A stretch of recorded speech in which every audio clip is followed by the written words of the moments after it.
Bonjour, bonsoir à tous, selon le lieu où vous vous trouvez. Ici, c'est le frère Kader.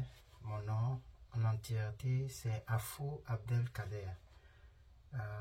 Je viens aujourd'hui pour parler de mes expériences, parler de mon témoignage et de ma transition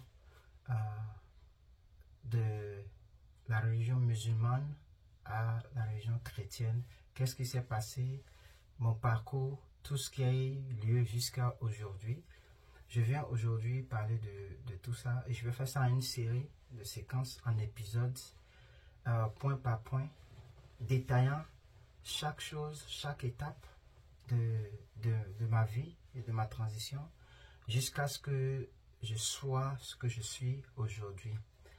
Ce sera des vidéos un peu longues qui vont prendre 10 à 15 minutes où je vais pouvoir parler calmement et posément de ce que le Seigneur m'a fait et de comment est-ce que les choses ont commencé jusqu'à aujourd'hui. Alors, je vais commencer sans plus tarder et je vous prie, cette vidéo est faite pour que tout le monde sache que Jésus-Christ n'est pas un homme ordinaire. Jésus-Christ n'est pas juste les écrits, ce n'est pas qu'on a entendu, ce n'est pas Jésus-Christ est réel. Et dans la suite de tout ce que je vais dire, vous allez pouvoir comprendre que effectivement, ce n'est pas des dogmes, ce n'est pas des récits, ce n'est pas des histoires, mais c'est la réalité. Et j'en suis une preuve. Et je viens ici témoigner, n'est-ce pas, de la grandeur de ce Dieu-là, de la véracité de Jésus-Christ. Amen. Alors, je vais commencer cet premier épisode. Comme je le disais tantôt, je m'appelle Afou Abdel Kader. Vous voyez déjà que le nom est musulman. J'ai décidé de garder le nom. Comme ça, ça va servir de témoignage. Alors, habituellement, je vais au Nigeria chaque année. Je vais au Nigeria quand j'étais encore en Afrique. Je vais au Nigeria et pour passer les vacances et pour aussi chercher l'argent pour la rentrée à venir. Pour ceux qui ne savent pas où est-ce qu'est le Nigeria, le Nigeria est du côté ouest de l'Afrique. C'est un pays anglophone du côté ouest de l'Afrique, précisément côté ouest du Bénin, d'où je viens, d'origine. Alors chaque année je vais pour chercher de l'argent, passer les vacances. J'ai une tante là-bas qui est dans un état qu'on appelle Ogun State, avec son mari, et puis je vivais avec eux et j'ai passé mes vacances là. Alors chaque année, j'avais l'habitude d'aller, et il fut une année où j'étais allé, et tout allait bien, comme d'habitude. On va travailler, on rentre le soir, on mange, on papote, et puis on va dormir, et puis on prie, n'est-ce pas? On prie des fois, bon, à cause de la fatigue, on ne prie pas. Et je tiens ici à rappeler que la prière dont je parle, c'est la prière en tant que musulman. Vous voyez, c'est dire que les 5 prières par jour, c'est ce qu'on faisait. Mais des fois, quand on est fatigué, on ne priait pas, on allait simplement aller dormir. Alors, il fait un jour où on est rentré comme ça, comme tous les soirs. C'était comme normal, comme d'habitude. Et après avoir papoté, mangé et puis aller dormir, il y a eu une personne qui est venue dans mon rêve, je dirais dans un songe, et qui était en blanc. Il était en fait, c'est une personne, mais qui est dessinée, c'est une personne en lumière, en quelque sorte. C'est une lumière, mais en personne, quoi. En humain, vous voyez. Et qui m'a approché, et qui a commencé par me parler. Mais cette personne-là, quand je l'ai vue dans le rêve, pour la première fois, c'est comme si je le connaissais. C'est comme si je l'avais... Parce que je savais tout de lui. Je savais qui il est, tu vois. Bon, il dégageait une sainteté, un certain amour. Tu vois que la personne t'aime. Tu ne sais pas, il ne t'a rien dit, mais toi-même déjà, tu vois qu'il t'aime, tu vois qu'il a... c'est dit, je ne sais pas comment l'expliquer, mais tu vois que la personne te connaît et tu as une grande importance pour la personne. Je ne savais pas en ce moment que c'était le Seigneur Jésus-Christ. Alors, qui me parlait? Ces premiers jours, je ne pouvais pas savoir exactement ce qu'il me disait, mais il me parlait des choses que je prenais moi-même conscience, que moi-même je savais que, ah, ça, c'est des choses que je fais qui ne sont pas bonnes. Vous voyez, dans le songe, je voyais, je reconnaissais, n'est-ce pas? Et quand je me réveille, il fait jour, n'est-ce pas? Il est l'heure de partir. Et puis je restais stupéfait. Vous voyez, je pars. Je reviens, la nuit, c'est les mêmes choses. Ou, jusqu'à un moment où il a commencé par me parler de péché. C'est-à-dire, quand je me réveille, je me rappelle de ce qui a été dit en songe, ce qu'il m'avait dit dans le songe. Ce qu'il m'avait expliqué. Me parler du péché, le péché du monde. Comment est-ce qu'il faut se comporter normalement? Comment est-ce qu'il faut faire les choses dans mon songe? Et quand je me réveille, je pleure. Je pleure. C'est dit dans le songe, même déjà, je suis en train de pleurer. Et quand je me réveille, je me vois d'abord dans l'habit où j'étais pour dormir. C'est dedans que je me vois dans le songe. Et quand je me réveille, et de la même façon, mes habits étaient mouillés. Quand il me parlait là-bas, dans les pleurs et tout, il me calmait là-bas. Quand je me réveille, je me voyais exactement dans ces mêmes habits. Je me voyais exactement dans les mêmes habits, mouillés de la même façon, de la même manière. Alors, quand je me réveille, en fait, moi, d'habitude, étant un garçon, nous sommes deux garçons dans la maison. Il y a le mari et il y a moi. Tout le reste, c'est des filles. C'est uniquement que des filles et la tante.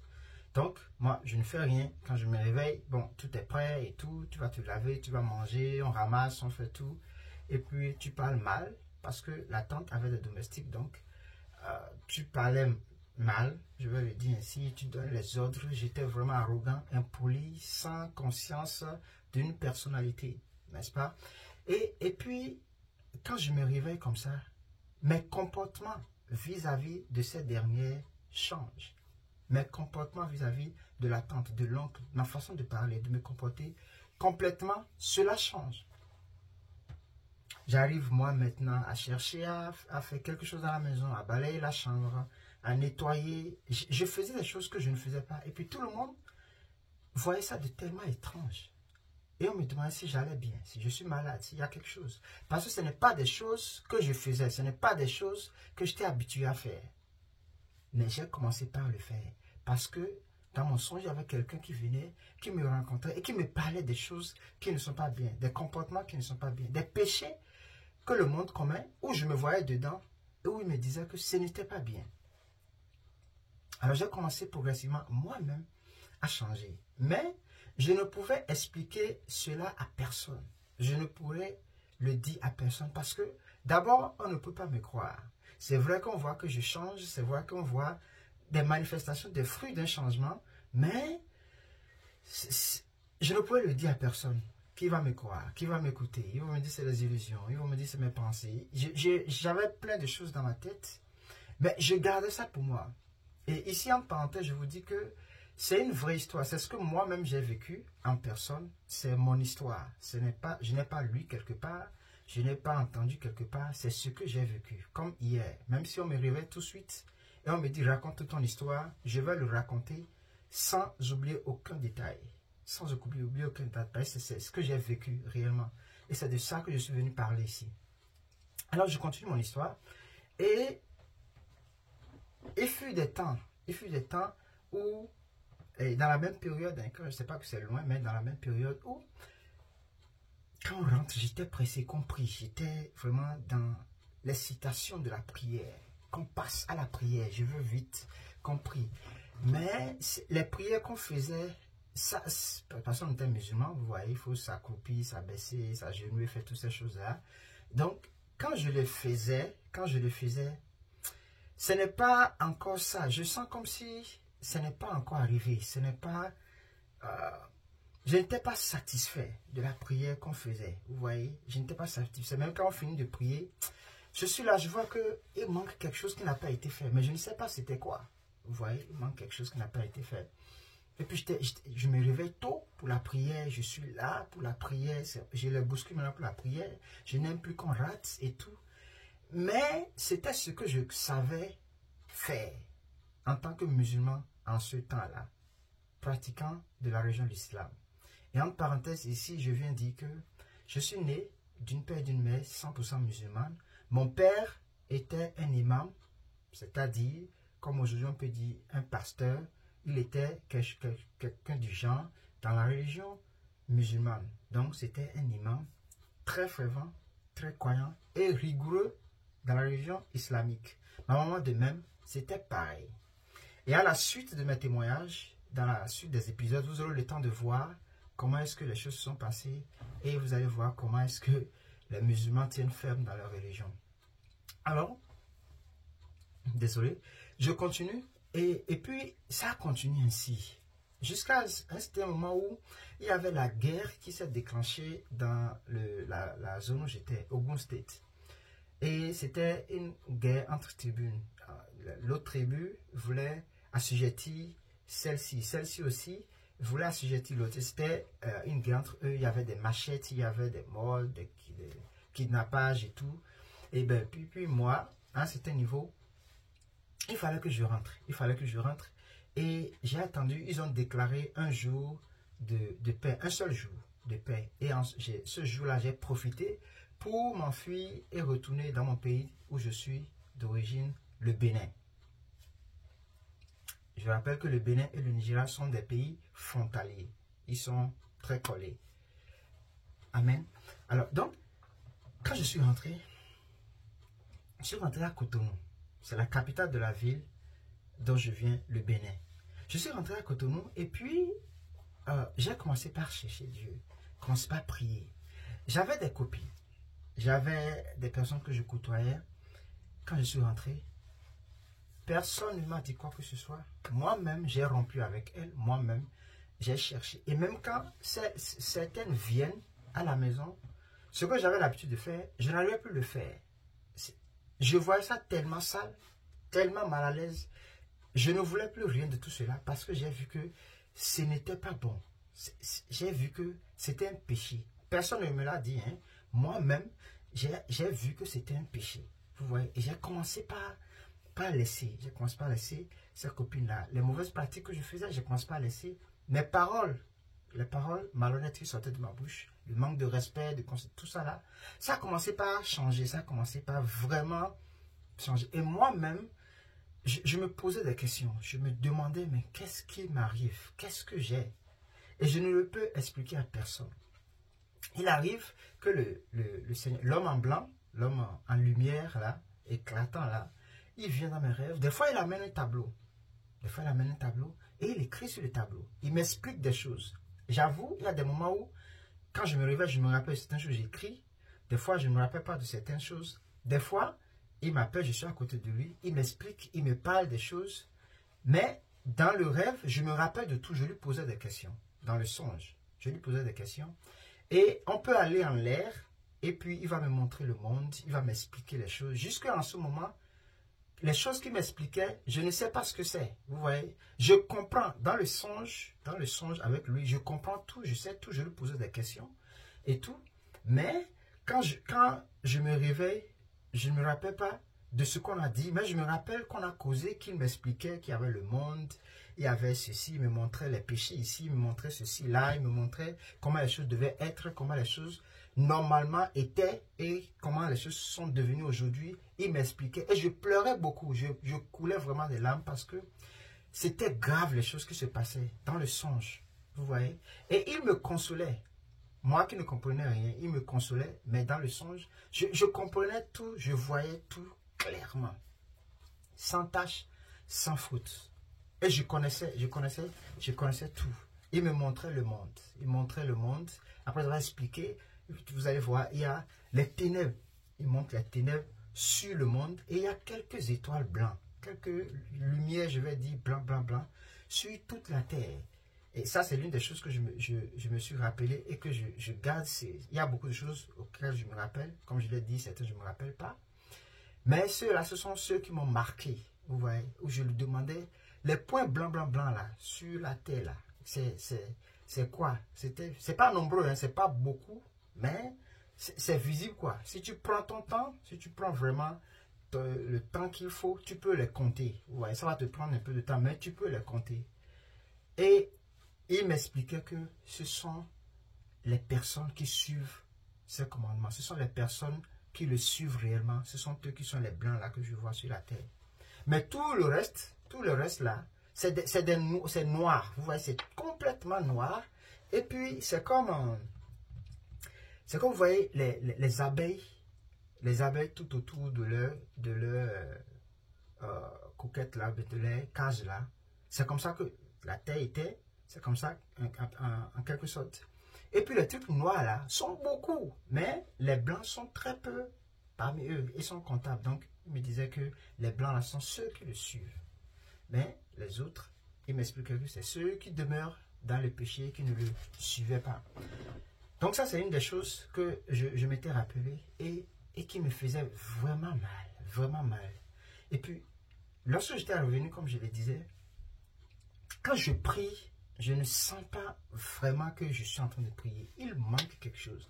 Mais qu'est-ce qui manque? Je ne sais pas. Pourquoi je n'arrivais pas à pouvoir vraiment être satisfait de la prière? C'était ainsi de suite. Et puis mes songes accentuaient, mes rêves accentuaient, ainsi de suite. Et puis il arrive des moments même, quand je côtoie quelqu'un, quand il me parle, je sais qu'il est en train de mentir. Je sais qu'il est en train de mentir. Je sais qu'il est en train de dire la vérité. Je sais déjà. Des fois, avant qu'il ne parle même, je sais déjà ce qu'il va dire, ce que les gens vont dire. Mes amis me trouvaient extrêmement étrange. Tellement étrange. Moi-même, je ne me comprenais pas. Jusqu'à le moment où j'ai quitté Cotonou pour aller dans une autre ville qu'on appelle Calavi. Calavi, c'est la ville où j'ai passé mon baccalauréat. Le baccalauréat, c'est ce qu'on appelle le High School Diploma. C'est là-bas que je l'ai passé avant d'aller à l'université. Alors, j'ai passé 2 à 3 ans là-bas. Et donc, arrivé là-bas, à Calavi, comme je le disais, c'était toute autre une histoire qui a commencé. Une autre histoire qui a commencé. Je vais revenir dans l'épisode suivant qui sera l'épisode 2. Ceci sera considéré comme l'épisode 1. Et je vous prie de partager cette vidéo. Vraiment, il est temps que le monde se réveille de son sommeil et qu'il sache vraiment quelle est la différence entre les ténèbres et la lumière et qui est vraiment Jésus-Christ. Jésus-Christ n'est pas venu comme tous les autres. Son histoire est différente. Personne ne m'a prêché Jésus-Christ. Personne n'est venu chez moi pour dire, je te parle de Jésus. Jésus t'aime. Voici qui est Jésus. Personne. C'est lui-même qui m'est venu en songe. Déjà là, ça prouve que il est vrai. Parce que très peu, presque inexistant, voir ou entendre qu'il y a des histoires comme ça d'une autre doctrine, mais vers notre Dieu, vers notre religion.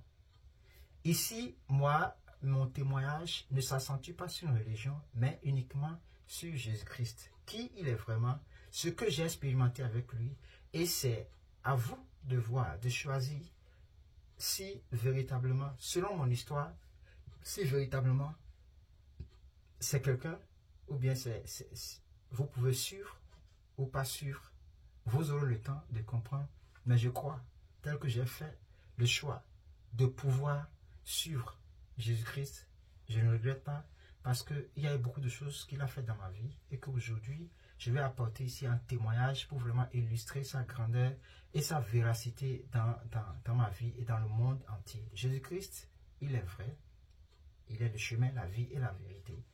Vous aurez le temps d'écouter mon histoire de long en large et voir véritablement que Jésus-Christ est vrai. Et il se révèle à chacun selon qu'il lui plaît. Il est omniscient, il est souverain. Amen. Je vous bénis, je vous prie de partager.